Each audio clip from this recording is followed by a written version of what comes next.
आप सभी को सादर सादर सेवा जोहार।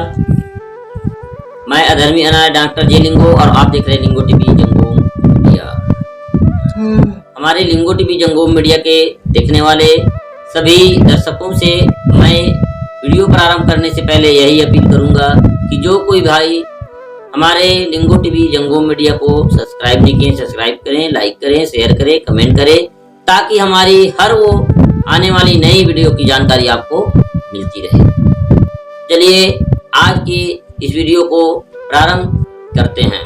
तो आज हम जानेंगे सिंदूर, मंगलसूत्र और चूड़ी के बारे में। महिलाएं जो है हमारी मातृशक्तियां हैं, वो चूड़ी, सिंदूर और मंगलसूत्र क्यों पहनती हैं, इसके पीछे क्या हमारी रूढ़ी और क्या हमारी पारंपरिक मान्यताएं हैं, आज हम इसके बारे में डिस्कस करेंगे। क्योंकि हमारे YouTube चैनल की जो डिस्क्रिप्शन बॉक्स में ये कमेंट आया है कि ये जो मंगलसूत्र, चूड़ी, सिंदूर पहनना ये क्या है। अब कई जने वो भी पहनते हैं कलावा यानी मौली धागा को हाथ में पहनते हैं, वो भी है। तो आज हम क्या साबित करना चाहते हैं, पहले तो मैं आप लोगों को बता दूं कि इसको वैदिक मान्यता अनुसार पति के लिए पहना जाता है। वैदिक धर्मों में जो चूड़ी पहनते हैं वो पति के निशानी है, सिंदूर जो भरते हैं वो पति की लंबी उम्र के लिए, मंगलसूत्र है जो शादीशुदा की निशानी, ये उनकी मान्यता है। लेकिन हमारी मान्यता क्या है, हमारी जो पारंपरिक दृष्टिकोण, इस जो पहनते हैं पहनावा हम, इसके पीछे क्या है, तो हम आज इसी के बारे में बात करेंगे। मैं खासकर हर मातृशक्तियों से निवेदन करूंगी और हर मातृशक्तियों से मैं जो ये अपील करूंगा कि वो अपनी इस परंपरा के बारे में बिल्कुल एक बार सोचें। ऐसा नहीं कि मैं बोल रहा हूं वही सही है, आप इसके बारे में सोचिएगा। फर्स्ट बार, चूड़ी कब पहना जाता है। अभी तो चूड़ी की बात आई, चूड़ी कब पहना जाता है। का निर्माण हुआ तब अब चूड़ी का जो निर्माण हुआ, आवाज अभी नेंगजोंग में अभी वर्तमान में चूड़ी पहनाते हैं। तो चूड़ी का जो नेंगजोंग जो प्रारंभ होता है, तो पति उसको चूड़ी नहीं पहना,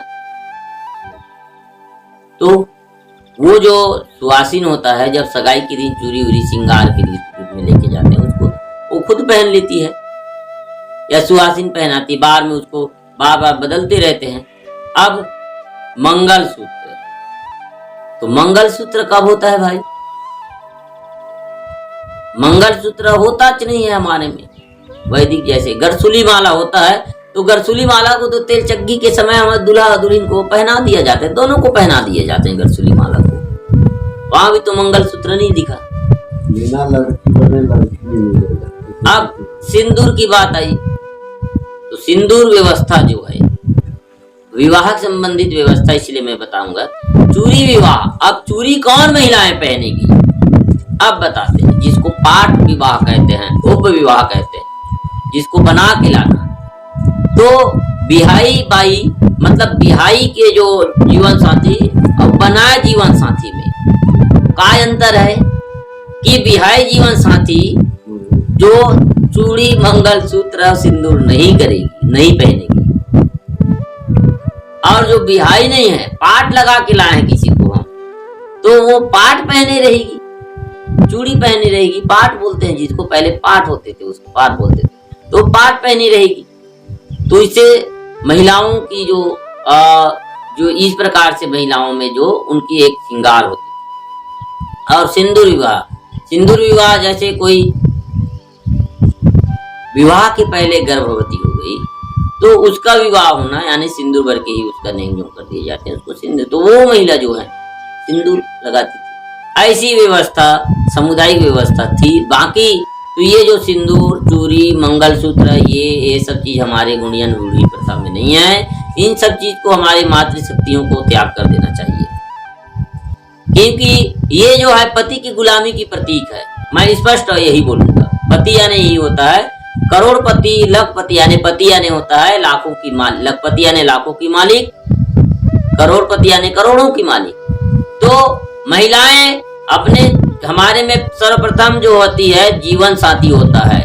महिला जो है पुरुष की गुलाम नहीं है और पुरुष जो है महिलाओं की मालिक नहीं है कि वो उनका पति हो जाएगा। हमारे में बराबर होता है दोनों का जो अधिकार, परिवार में बराबर होता है, कुटुंब में बराबर होता है, इसलिए हमारे में जीवन साथी बोला जाता है।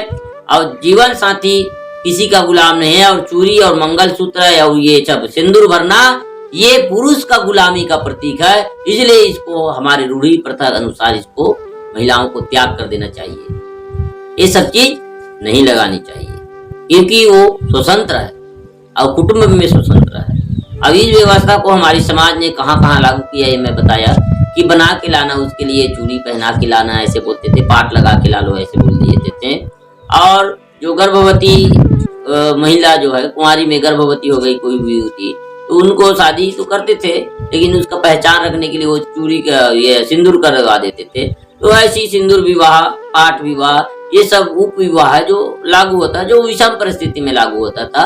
लेकिन ये सब चीज जो गुलामी का प्रतीक है, इन सब चीज को नकार देना चाहिए। रूढ़ी अनुसार, हमारी मान्यता अनुसार नहीं है।